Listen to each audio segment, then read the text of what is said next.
Ya, terima kasih teman-teman sudah datang.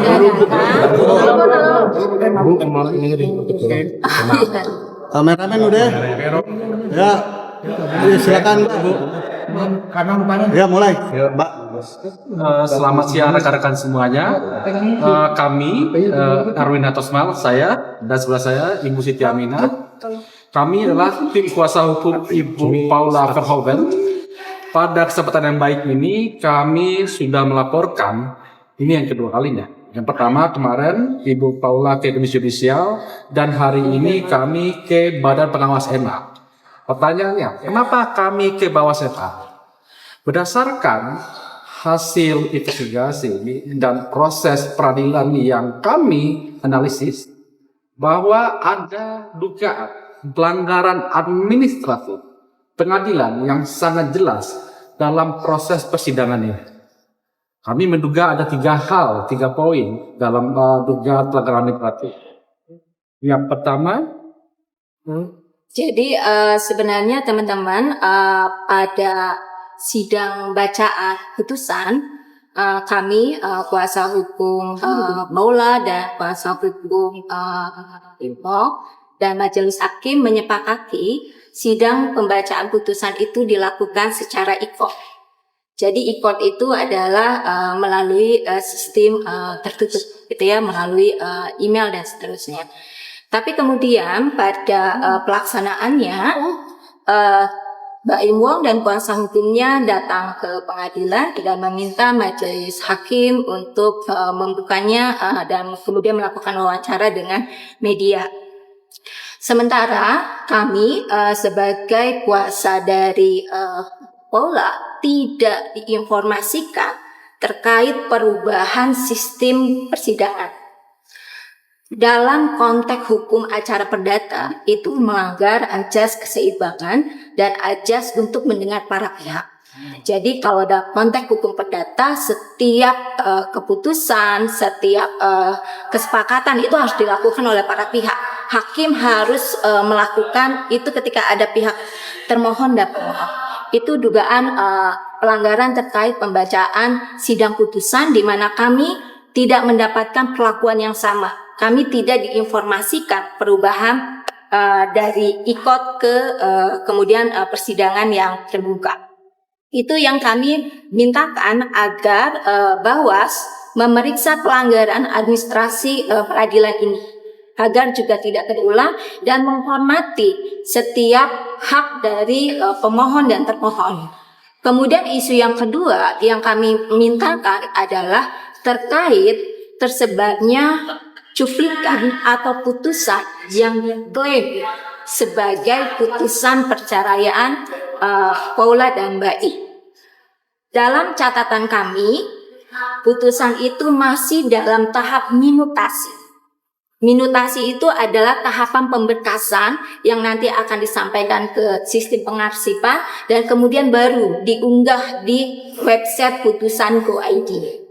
Putusan untuk publik hanya bisa diakses melalui putusan.go.id dan itu melalui proses panduan sesuai SK Mahkamah Agung nomor 144.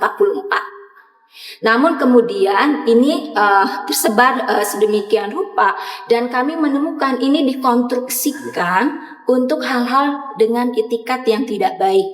Maka kami meminta Badan Pengawas untuk memeriksa ini putusan ini yang seharusnya belum sampai ke publik karena belum melalui proses pengunggahan di putusan.go.id, belum melalui panduan tata cara mengunggah gitu ya atau memproses sebuah putusan, tapi itu sudah dikonsumsi oleh publik dan yang utama adalah dampak yang bisa berpotensi diskriminasi terhadap perempuan dan anak.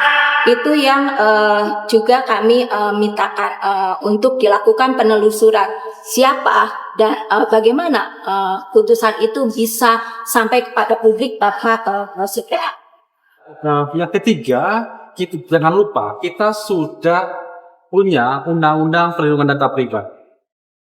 Nah, pada titik itu kemudian hal-hal yang terkait data pribadi tidak bisa dipublikasikan. Kalau pun putusan pengadilan secara hukum tidak bisa dipublikkan secara terbuka, tetapi harus ada proses anonimisasi.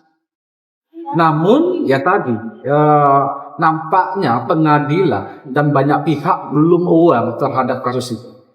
Bahwa kami melihat bahwa kasus Paula ini penting untuk jadi pelajaran bahwa ada hal yang paling terlanggar, yaitu hak data pribadi atau hak privasi di sini, yang seharusnya tidak bar tapi kemudian jadi cuti publik, sehingga merugikan klien kami. Bahkan ada tindakan-tindakan yang mempunyai etikat buruk dengan sengaja mengkonstruksikan ada hal-hal berkaitan dengan privasi klien kami sehingga untuk merugikan hak asasi klien kami, sehingga juga berdampak tidak hanya mental, ekonomi, tetapi juga masa depan. Tidak hanya klien kami, tapi juga anak-anaknya, Yano, juga siapa? Kenzo. Gitu. Nah, hal-hal ini penting untuk dilihat.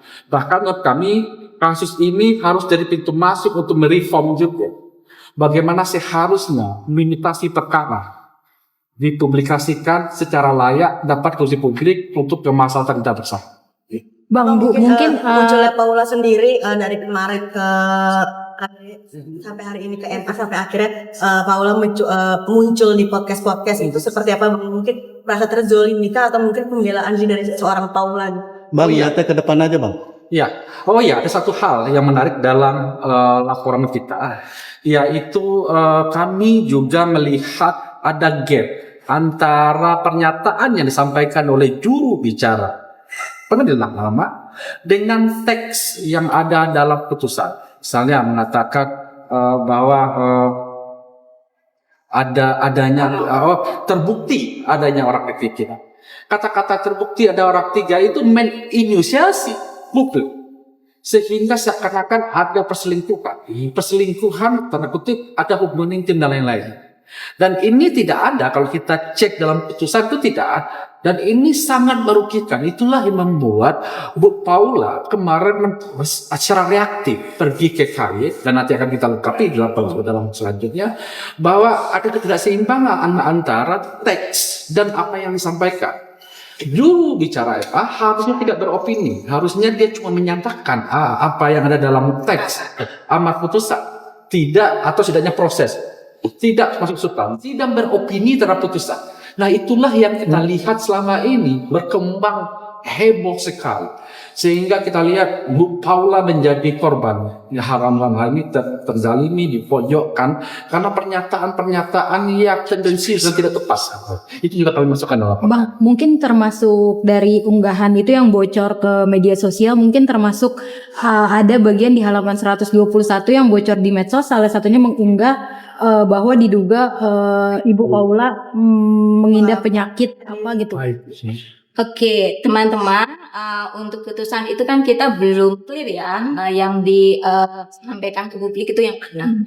Sehingga terkait hal itu, mungkin kita menunggu dulu hasil penelusuran dari Bawas, bagaimana, ya, apakah betul putusan itu otentik ya, sama dengan yang dihasilkan oleh pengadilan agama. Kemudian terkait dengan penyampaian bahwa diduga memiliki penyakit yang serius, itulah yang dimaksud tadi oleh Bang Erwin, bahwa di dalam Undang-Undang Perlindungan Data Pribadi ada hal-hal yang tidak boleh disampaikan karena itu hak privasi seseorang, siapapun itu. Ya, kalau di sini kan dikontekskan dengan Ibu Paula, tapi siapapun status kesehatan itu hanya orang bersangkutan yang berhak menyampaikan. Kita pun tidak boleh menyampaikan. Itu yang mungkin menjadi catatan buat kita semua, bahwa di dalam pemberitaan itu ada hak privasi, ada hak yang lain yang harus dilindungi. Gitu. Dan mungkin menambahkan tadi, apakah kehadiran di podcast itu sebagai bentuk pembelaan? Mungkin mengacu sekali lagi apa yang disampaikan Ibu Paula. Beliau itu sudah dalam posisi sangat-sangat lelah di dalam proses perceraian ini. Ibu Paula sejak awal menginginkan proses perceraian ini dilakukan dengan baik, mengedepankan kepentingan anak dan dilakukan secara dewasa. Sehingga kemudian banyak hal yang yang akan memperburuk relasi itu tidak dijadikan bahan. gitu. Namun hal serupa kan tidak, itikat itu tidak sama gitu. Sehingga kalau misalnya Bu Paula menyampaikan saya sudah sangat lelah, saya tidak tahu lagi bagaimana harus membela diri, maka hal ini juga yang harus kita lihat, sosok perempuan yang memperjuangkan anaknya, memperjuangkan kemandiriannya, dia terus dihantam dengan berbagai isu, sehingga bisa dipahami kalau misalkan yang sangat lelah dalam hal ini tidak hanya konteks fisik ya, tapi psikis, emosional, dan juga tadi konteks finansial. Jadi kami juga mengharapkan teman-teman juga kelompok perempuan memberikan solidaritas untuk kondisi Ibu Paula ini. Bukan ini banyak kejanggalan juga dalam putusan ya. Akankah dari pihak Kak Paula sendiri nantinya banding atas putusan dari Pengadilan Agama itu sendiri? Karena kan Paula juga udah ngomong di podcast akan banding karena ini tidak sesuai dengan faktanya gitu Bu. Kami masih mendiskusikan terkait hal itu. Tapi yang utama dalam konteks tersebarnya dokumen, kami tim sedang mempelajari dugaan pelanggaran Undang-Undang PDP dan Undang-Undang ITE, dan setelah mempelajarinya tentu kami akan menentukan langkah berikutnya seperti apa. Mungkin akan melaporkan akun yang menyebarkan yang tadi itu Bu. Ya, kami pelajari terlebih dahulu termasuk siapa pengunggah pertama. Bu, punten. Ini perihal anak-anak sekarang kan udah 11 hari nih nikah. Kenapa belum dikembalikan ke Kabai? Coba dengan sahabat. 2 minggu kan. Iya dong, Bu. 14 hari. Iya, mungkin kan kita juga lihat juga kondisinya pada saat ini ya. Saya tidak bisa menyampaikan hal yang detail terkait dengan anak, karena bagaimanapun mungkin butuh Paula membutuh dengan kondisi ini butuh pelekatan juga, butuh membangun komunikasi juga dengan anak-anak. Kondisi Paula sendiri sekarang seperti apa? Secara umum sehat, tapi bagaimanapun perceraian itu adalah hal yang berat, baik untuk laki-laki maupun untuk perempuan, sehingga memang membutuhkan waktu untuk menerima dan memulihkan kondisi psikologis. Bu, tapi perihal Paula disebar isukan memiliki penyakit serius, respon dia gimana sih? Bukan itu kan memang di media sosial itu, termasuk yang di media sosial itu bocoran itu. Respon dia gimana sih kalau dibilang memiliki penyakit serius itu? Sebenarnya kalau dilihat kan sama halnya seperti respon dugaan dia perselingkuhan, kemudian tulisan-tulisan istri durhaka, kemudian penyakit serius, siapapun ya itu akan terdampak dan akan merasa down gitu. Karena itu kami, saya dan Erwin bergabung dengan Bang Alfon untuk membantu Ibu Paula agar hak-hak Ibu Paula itu juga terlindungi dan tidak mengalami dampak yang begitu. Oke, udah. Itu bisa diinformasikan. Masuk anak udah bisa diinformasikan. Ya. Kalau nanti aja ya, kalau kan kalau putusan itu adalah joint custody. Tapi kalau joint custody sebenarnya itu kan perhitungannya 2 minggu di ibu, 2 minggu di ayah. Walaupun mungkin kita juga harus melihat bagaimana joint custody itu dilakukan. Karena tidak hanya anak berpindah 2 minggu per 2 minggu, ada istilahnya legal custody-nya bagaimana, terus nanti pengambilan keputusan kalau sakit itu siapa, terus kalau misalnya pendidikan yang mengambil keputusan itu siapa, itu juga belum detail dibicarakan antara ayah dan ibu. Sudah diterima Bu laporannya? Sudah, ini sudah diterima. Boleh lihat? Ini aduan ya? Naikkan sedikit Bu. Ya. Naikkan sedikit Bu. Tahan. Banyak yang Dulu kameramen. gitu. Tadi diterima oleh pihak apa? Bawas. Udah. Berarti ada rencana Paula akan dimintai konfirmasi keterangannya? Tadi petugasnya menyampaikan ini akan diproses dulu dan kemudian kami diminta menghubungi tindak lanjut. Berapa lama juga sih? Tadi sih belum diinformasikan, tapi kami akan menghubungi ke badan. Sudah ya, Bu, pun jadi sudah Bang Hotman. Ya, Bang Hotman, mungkin terima kasih untuk solidaritas untuk Ibu Paula, itu sangat berharga dan berarti untuk Ibu Paula maupun kami. Tapi sebagai tim kuasa hukum, Ibu Paula memang wajib kami dukung. Oke. Bang, Mbak izin. Ibu nanti ininya Di kondisi saat ini, ada pihak yang melakukan upaya framing ya. Jadi terkait adanya dugaan Bu Paula itu mengidap salah satu penyakit. Bagaimana? Mungkin sudah ada informasi? Iya, makanya kami ingin menyampaikan ke Bawaslu bahwa dari mana informasi itu ada. Karena setahu kami prosesnya masih minutasi, belum ada proses yang diunggah oleh BA. Jika pun ada, hanya ada para pihak. Makanya kita nunggu hasil investigasi dari MA dulu. Dari mana dapat tersebarnya dan apakah itu sama tidak dengan putusan yang kami terima. Pak, ini kan dari pihak pengadilan agama sendiri kan mengatakan kalau putusan yang dibacakan itu belum ingkrah tandanya, artinya itu kan berarti dia masih menegaskan kepada awak media yang meliput pada saat itu. Mereka menegaskan kalau ini dua pihak itu mungkin responnya seperti apa. Jadi kan mungkin dia sudah ada pernyataan seperti itu. Jadi belum ada ditemukan juga pelanggaran penyebaran data pribadi gitu atau Itu siapa sih? Kalau inkrah, tapi setidaknya kan pengadilan agama punya posisi inkrah dalam artian ya ini tergantung para pihak. Nanti kan ada proses kan, apakah menerima atau tidak. Kalau menerima inkrah ataupun tidak akan banding dan ada proses lainnya dan Mahkamah. Itu yang maksud dari ikrah tadi. Jadi bahkan ada kemungkinan misalnya merasa putusan PA ini dalam berapa hal banyak ya tidak sesuai dengan apa yang kami harapkan. Oleh karena itu ada proses lainnya di pengadilan tinggi maupun di Mahkamah Agung. berarti bisa dikatakan ini tidak berpotensi untuk melanggar dengan data pribadi penyebaran itu karena mereka sendiri sudah menyatakan kalau ini belum Inkrah putusan. Inkrah itu justru kalau sudah inkrah baru boleh diumumkan. Kalau ini belum inkrah. Karena belum ikrar.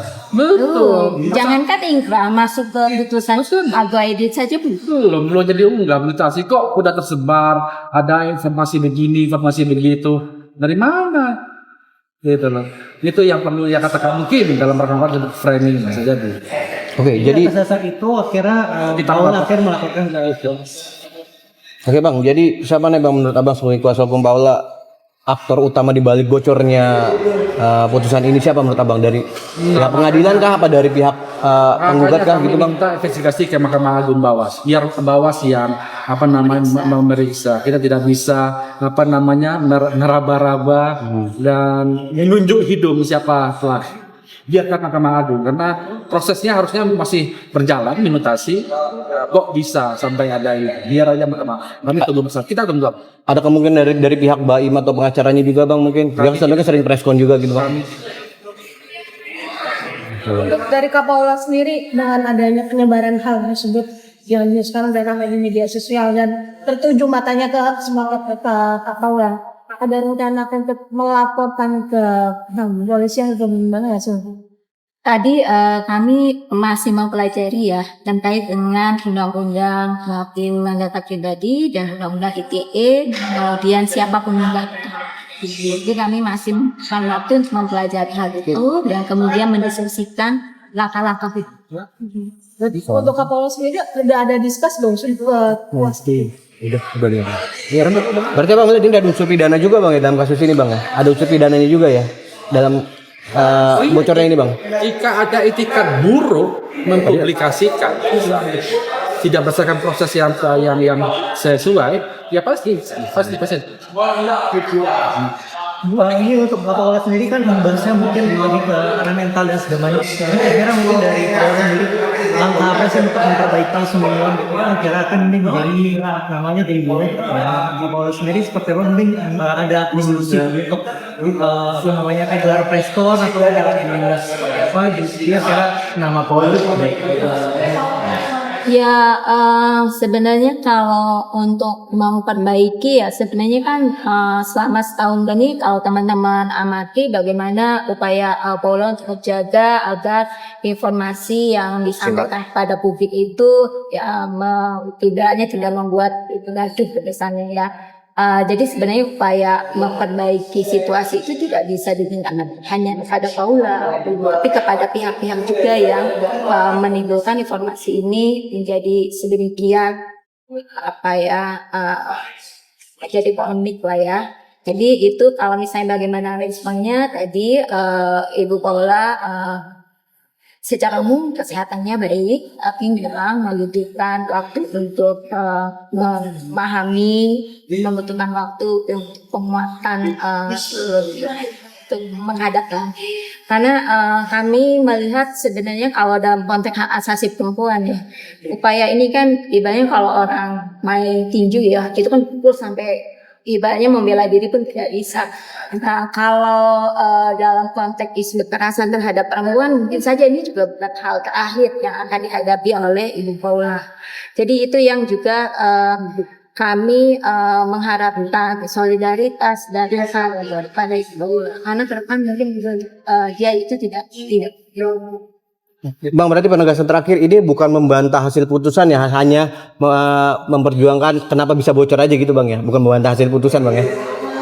Ya, kita harus pastikan dulu. Kita pastikan dulu putusan yang mana dulu.